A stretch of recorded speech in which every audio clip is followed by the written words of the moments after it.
톨스토이는 유일하게 쇼펜하우어의 초상 화만을 집에 걸어두었다고 한다. 톨스토이는 쇼펜하우어의 책을 번역한 자신의 친구에게 다음과 같은 편지를 보냈다. 이번 여름에 내가 뭘 했는지 알고 계십니까? 나는 쇼펜하우어를 읽으며 강력한 기쁨을, 여태껏 한 번도 몰랐던 감동을 만끽했습니다. 나는 쇼펜하우어의 모든 책을 모조리 구해서 읽었고 자주 읽고 있습니다. 앞으로 이런 내 의견이 언제 변할지는 모르겠지만 지금 나는 쇼펜하우어야말로 모든 인간들 중에 가장 위대한 천재에 속한다고 생각합니다. 언젠가 당신은 쇼펜하우어가 철학적 주제들을 다룬 무언가를 썼다고 말해 주셨습니다. 그게 무엇인가요? 그것은 경이롭고도 생생하게 성찰되는 온전한 세계입니다. 나는 벌써부터 쇼펜하우어의 글을 번역하기 시작했습니다. 나와 함께 번역에 참여하시겠습니까? 쇼펜하우어의 책을 많이 읽는 나는 어째서 아직도 쇼펜하우어가 그토록 세상 사람들에게 덜 알려졌는지 이해가 안 됩니다. 그 이유란 아마도 쇼펜하우어가 토로했듯이 세상은 하찮은 인간들로 가득하기 때문이겠지요. 톨스토이. 노벨 문학상을 받은 앙드레 지드는 이런 말을 남겼다. 나는 쇼펜하우어에게서 위로를 받았다. 표현할 수 없는 기분으로 의지와 표상으로서의 세계를 자세히 읽어나갔고 자주 읽었다. 다른 모든 것들이 나의 주의를 뺏지 못할 정도로 집중해서 읽었다. 스피노자나 니체 같은 철학자들의 책도 읽었다. 내가 철학에 빠진 계기는 쇼펜하우어 덕분이며 오로지 쇼펜하우어 덕분이었다. 앙드레 지드. 분석 심리학의 개척자인 카를 융은 쇼펜하우어에 대해 다음과 같이 평가했다. 나의 탕부가 가져다준 가장 큰 결실은 쇼펜하우어였다. 쇼펜하우어는 눈에 보이도록 여실히 우리를 둘러싼 고통과 고난에 대해서 처음으로 이야기한 사람이었다. 다른 모든 사람들은 이것을 주목하지 않는 것 같다. 카를 융.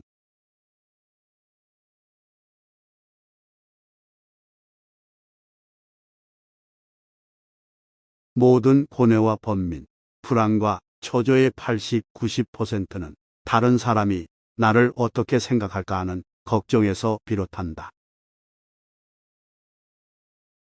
칭찬을 받으면 비록 사탕발림이라는 걸 뻔히 알면서도 흐뭇해한다. 인간의 이런 특성은 이해하기 어려울 만큼 어리석고 무의미하다. 행복하려면 진정한 자아와 남의 눈에 비친 자신을 확실히 구분해야 한다. 자신을 향한 제3자의 판단이란 아주 불확실할 수 있다. 왜냐하면 제3자가 멍청이일 수 있고 어떤 일에 깊은 편견을 갖고 있는 사람이거나 자신에 대해 큰 오해를 하고 있을 수도 있다. 사고방식이 천박하거나 무가치한 사람일 수 있고 소견이 좁고 생각이 빈약한 사람일 수도 있기 때문이다. 만일 그런 사람이 악평을 할 경우 어떻게 우리는 그 악평을 가치 있는 견해로 받아들이겠는가? 사람들이 한평생 수많은 위험을 무릅쓰고 땀 흘려 노력하는 원인은 무엇일까? 이는 무엇보다도 남들에게 인정을 받기 위해서다. 남에게 인정받지 않으려면 왜 그토록 힘들고 고단한 삶을 살겠는가? 남의 평가를 중요하게 여기는 습관이 굳어지면 굳어질수록 삶은 그만큼 해롭고 불리해진다. 남의 눈을 의식하지 않고 남들이 알아주는 걸 개의치 않으며 사는 사람은 훨씬 행복하다. 행복은 주로 안정된 기분과 흐뭇한 상태를 뜻한다. 지금 안정된 기분이 좀 더 지속되길 바라는 마음 상태가 곧 행복이다. 남의 시선을 의식하는 순간 안정된 기분은 흐트러진다. 따라서 행복을 유지하기 위해서는 호영심을 버려야 한다. 그것이 행복을 증진하는 방법이다. 만일 우리가 이 허영심을 줄이면 그만큼 불행도 줄어든다. 하지만 허영심을 없애는 일은 참으로 어려운 일이기에 행복이라는 대가가 크다. 우리가 소유로 인해서 불행을 느낄 때는 자신의 욕망 지수를 줄여야 한다. 그 길밖에는 없다. 행복할 때는 자신이 행복하다는 사실을 느끼지 못한다. 불행해져야 그때가 행복했다는 점을 깨닫는다. 그렇다면 우리에게 현재의 행복이란 없고 행복은 과거의 기억에만 존재한다는 이야기가 된다. 내가 처세에 관해서 가장 큰 가르침으로 여기는 구절은 아리스토텔레스의 니코마코스 윤리학에 나오는 다음 구절이다. 현명한 사람은 쾌락이 아니라 고통이 없는 상태를 원한다. 현명한 사람은 고통이 없길 바랄 뿐이지 쾌락을 원하지 않는다. 우리는 행복이나 만족이나 쾌락 추구를 단념해야 한다. 큰 불행을 피하는 가장 확실한 방법은 그것밖에 없다. 어떤 사람이 아주 작은 일 때문에 괴로워한다면 지금 행복을 누리고 있다는 뜻이다. 작고 조그마한 일을 잘하는 건 우리를 행복하게 만든다.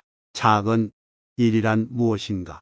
아무도 만나지 않고 혼자 책을 읽거나 음악을 듣거나 명상을 즐기고 또는 마당을 쓸고 꽃을 바라보는 일 같은 것이다. 일상의 평범한 일 그 자체가 그것이다. 넓은 곳을 바라보기보다 좁은 시야를 가질수록 또 행동 범위가 넓은 것보다 좁을수록 더욱 행복해진다. 세상을 넓게 보면 욕망이 커진다. 시야와 행동 반경이 넓을수록 욕구가 더 많아진다. 그럴수록 욕구와 욕망을 이루려는 걱정과 불안이 커진다. 내가 인간의 삶을 하나의 착각으로 보는 이유는 모든 존재가 끝내는 파멸하기 때문이다. 결국은 무의무로 돌아가는 존재가 왜 그토록 살려는 강한 의지를 보이는지 정말 불가사의한 일이다. 우리의 삶은 끝내 죽음을 통해 원래 상태로 돌아간다. 위대한 생명이 한낱 죽음으로 끝나고 말다니 참으로 허망하다. 그런 뜻에서 보면 삶은 별 의미가 없고 인간은 불쌍한 존재에 불과하다. 하지만 불쌍할 이유도 없다. 우리는 본래 없던 존재가 아닌가. 잠시 존재하다가 다시 없는 상태로 돌아간다. 때문에 사실상 잃는 게 없다. 생각해보라. 우리가 죽음으로 무엇을 잃는단 말인가? 죽음은 잃는 게 아니라 본래대로 되돌려지는 것이다. 우리는 손해 볼 게 없다. 빈손으로 태어났다가 빈손으로 가는데 무슨 손해를 본단 말인가? 호라시시스가 말한 바와 같이 어떤 일에도 평탄하지 않는 경지는 늙어서야 도달할 수 있나 보다. 세상이 공허하다는 사실, 세상의 아름다움도 허망하다는 확신이 들어야 참된 세계의 의미를 깨닫게 된다. 어찌하여 끊임없이 계획을 세워 연약한 마음의 짐을 만드는 것이냐. 우리는 가장 친한 친구의 불행의 일종의 고소한 기쁨도 함께 느낀다. 사실 우리를 기쁘게 하는 일 중 하나는 최근 겪고 있는 친구의 불행과 슬픔에 관해 듣는 일이다. 이것이 인간이 지닌 특성이자 본성이다. 자기 재능을 크게 과시하는 일처럼 어리석은 행동은 없다. 남의 재능을 보고 대다수 사람들이 칭찬과 격려를 할 것 같지만 속으로는 시기와 질투심에 사로잡힌다. 특히 똑같은 일로 경쟁 관계에 있는 사람들에게는 증오나 원한을 사기 쉽다. 재능은 과시하는 순간 공격 대상이 된다. 이 사실을 잊어서는 안 된다. 따라서 자신의 안전을 위해서는 재능을 애써 감춰야 한다. 남들과 똑같이 평범하다는 점을 보여야 한다. 남을 불합리한 생각과 허망에서 벗어나게 하려는 것만큼 어려운 일은 없다. 만일 남이 차마 귀로는 들을 수 없고 전혀 이치에 닿지 않는 말을 하더라도 개입할 필요가 없다.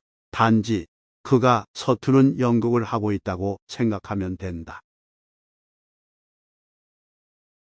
사랑하지도 말고 미워하지도 말라. 이것이 지혜의 절반에 해당한다. 아무것도 말하지 말고 아무것도 믿지 말라. 이것이 지혜의 나머지 절반이다. 하지만 이런 명언을 지켜야 하는 이 같은 세상에서 사는 우리의 삶이 얼마나 어처구니 없는가. 우리는 지나치게 기뻐해서도 지나치게 슬퍼해서도 안 된다. 세상은 변한다. 때문에 기쁨이 슬픔이 되기도 하고 슬픔이 뜻밖의 기쁨으로 바뀔 수 있다. 우리 머리로는 인간사의 길흉화복을 판단할 수 없다. 좋은 책은 2번 이상 읽어야 한다. 2가지 이유가 있다. 첫째, 한 가지 일을 2번 경험하면 그 경험을 다른 일과 연관시키는 힘이 생긴다. 처음 놓친 부분을 되살릴 수도 있다. 결론에 대한 확신도 선다. 둘째, 처음과 다른 생각과 기분을 얻게 되면서 그 인상도 달라진다. 똑같은 물체에 다른 조명을 비춰보는 것과 같다. 두뇌가 원하는 만큼의 역량을 갖게 된다. 보통 사람은 시간을 소비하는 것에 마음을 쓰고 재능 있는 사람은 시간을 활용하는 것에 신경을 쓴다. 진실하고 현실적인 것은 현재뿐이다. 현재야말로 현실적으로 충실한 시기이며 우리의 현재 생활은 순전히 현재 속에 있다. 그러므로 언제나 명랑하게 현재를 받아들여야 한다. 따라서 직접적으로 불쾌와 고통이 따르지 않는 견딜 만할 정도의 한때가 주어진다면 그것 그대로를 즐기는 것이 좋다. 다시 말하면 지난날의 좌절이나 미래에 대한 근심 때문에 뒹그리고 현재를 어둡게 해서는 안 된다. 염려와 후회에 어느 정도 시간을 쓰는 것은 나쁘지 않다. 그러나 이미 지나간 일에 대해서는 아무리 마음 아프더라도 지나간 일로 해두자. 아무리 괴롭더라도 울렁거리는 가슴을 가라앉히자. 이것이 옳은 생각이다. 또 미래의 일이라면 그것은 하느님의 뜻 가운데 있는 일이라고 생각하라. 이와 반대로 현재는 그날을 일생으로 알라. 라는 말을 이해하고 이 현실적인 시간을 되도록 즐겁게 지내야 한다. 용감한 사람은 천지가 뒤집히기 전에는 결코 쓰러지지 않는다. 그는 어떤 일이든 한 가닥 희망을 보고 험난한 파도를 향해 뛰어든다. 이런 사람에게 삶은 두려움의 대상이 아니다. 그러나 대부분의 사람들은 작은 빛보다는 무거운 먹구름만 의식하면서 두려워한다. 먹구름은 반드시 거치게 마련이다. 진정한 용기를 가진 자라면 그 작은 빛을 위해 자신의 모든 것을 던져 최선을 다할 것이다. 선량하고 지혜로운 사람은 불행한 상황에서도 만족을 느끼며 욕심이 많고 어리석은 사람은 수많은 재물을 소유하더라도 만족을 누리지 못한다.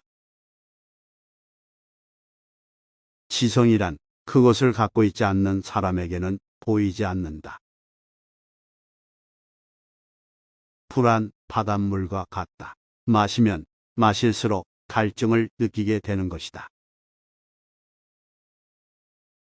사람들은 자신의 두뇌나 마음을 키우기 위한 것보다도 몇천 배나 더 많이 부를 얻기 위해 마음을 쓰고 있다. 그렇지만 우리들의 행복을 위해 도움이 되는 것은 의심할 바 없이 인간이 밖에 가지고 있는 것보다도 안에 가지고 있는 것이다.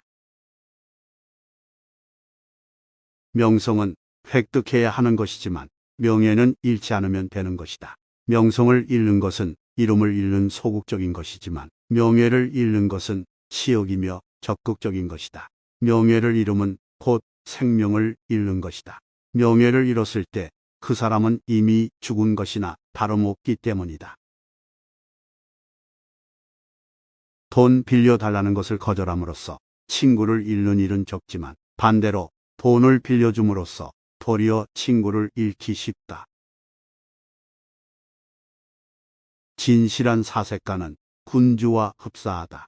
그는 남의 힘을 빌리지 않고 독립한 지위를 갖고 자기 위에 서려는 자는 누구라도 인정하지 않는다. 그 판단은 군주가 결정하는 경우와 같이 자기의 절대적 권력에서 내려져 자기 자신에게 그 근거를 가진다. 즉, 군주가 다른 사람의 명령을 승인하지 않는 것과 같이 사색가는 권위를 인정하지 않고 자기가 참인 것을 확인한 것 이외에는 승인하지 않는 것이다. 행복과 불행에 대한 상상을 억제하라. 그것은 마치 모래성과 같다. 상상의 모래성은 많은 열정만 낭비할 뿐이다. 상상력으로 세운 건물은 단 한 번의 한숨으로 무너져 내릴 정도로 허망하다. 그러나 더욱 경계해야 할 것은 불행을 상상하면서 걱정하는 일이다. 바로 눈앞에 불행이 닥치기 전에는 절대 미리 걱정하지 않는 것, 그것이 지혜로운 자의 행동이다. 고통이 없고 동시에 권태가 없는 삶이야말로 가장 행복한 삶이다. 그것이 바로 행복의 절정이다. 단순히 눈으로 독서는 많이 할 수 있어도 사고는 마음대로 되지 않는다. 불이 타오르려면 공기로 지펴 주어야 하는 것처럼 사고도 그런 식으로 시작된다. 그리고 꾸준히 사고의 대상에 관한 흥미를 유지할 수 있어야 한다. 인간들은 대체로 자신의 건강에 심각한 문제가 생긴다거나 손해를 입게 될 때 매우 집중해서 사고한다. 그런 식으로 천재적인 사람은 고도로 집중해서 숨 쉬듯이 사고를 할 수 있다. 이런 사고를 하는 사람은 거의 없다. 사고를 하는 사람의 가장 큰 천재적 특징은 모든 권위를 인정하지 않는다는 것이다. 그런 사람은 위대한 군주와 같다. 그 사람은 어떤 명령에도 복종하지 않는다. 혼자 서서 세계를 바라본다. 자신의 비판 정신을 넘어서지 못한 것은 아무것도 인정하지 않는다. 어떤 지배적 이념이나 교리 같은 것, 힘을 내세워 압박하는 권위에 대해서 복종하는 자들을 보라. 이 자들은 생각 없이 순종하는 노예와 같다. 이 얼마나 노예의 도덕인가. 청년기에는 주관이 지배하고 노년기에는 사색이 지배한다. 다시 말하면 청년기는 작가로서 알맞은 시기여 노년기는 철학에 적합한 시기다. 실천하는 데 있어서도 청년기는 주관과 인상에 따라 결심하지만 노년기에는 대부분이 사색한 다음에 결정한다. 좌절을 경험한 사람은 자신만의 역사를 갖게 된다. 그리고 인생을 통찰할 수 있는 지혜를 얻는 길로 들어선다. 강을 거슬러 헤엄치는 사람만이 물결의 세기를 알 수 있다. 인간의 행복은 그의 건강에 의하여 좌우되는 것이 보통이며 건강하기만 하다면 모든 일은 즐거움과 기쁨의 원천이 된다.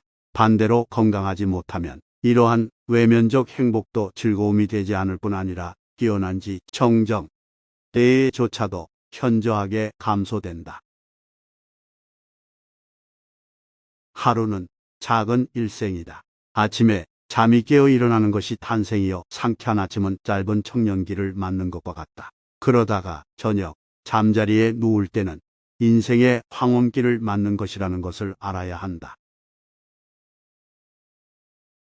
헤라클레스처럼 어마어마한 힘을 가진 사람이 보석 세공을 하거나 학문 연구를 한다면 그는 타고난 자신의 능력을 제대로 발휘하지 못할 것이다.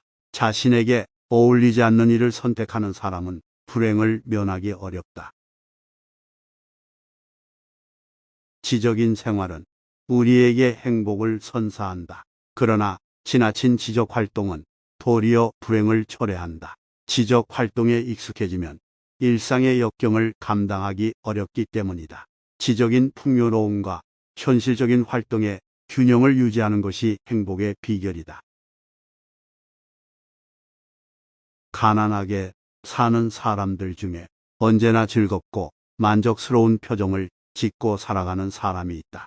그러나 부유한 사람들 중에는 언제나 우울하고 불만스러운 표정을 짓고 있는 사람들이 있다. 이것은 재물이 결코 행복의 척도가 될 수 없다는 것을 나타낸다. 다른 사람이 나를 바라보는 시선과 내가 스스로를 바라보는 시각은 틀릴 수 있다. 이러한 불균형 때문에 우리는 자주 고통에 직면하게 된다. 다른 사람과의 관계 속에서 서로를 이해하지 못하거나 오해가 생길 때 우리는 서로를 미워하거나 증오하면서 정신적인 상처를 주고받게 된다. 집 10채를 갖고 싶은 욕구를 가진 사람은 9채를 가져도 여전히 욕구 불만으로 남는다. 또한 집을 한 채 가지고 있는 사람도 집의 일부가 자신의 소유가 아니라면 불만을 느낀다. 이처럼 불만은 양적인 문제가 아니라 상대적 인식의 문제이다. 세르반테스는 현명한 사람이었기 때문에 참혹한 감옥에서도 불후의 명작 돈키호테를 쓸 수 있었다. 그는 갇히고 폐쇄되었다는 외적 환경보다는 의식을 자유롭게 풀어 상상의 나래를 펼쳤기 때문에 행복할 수 있었다.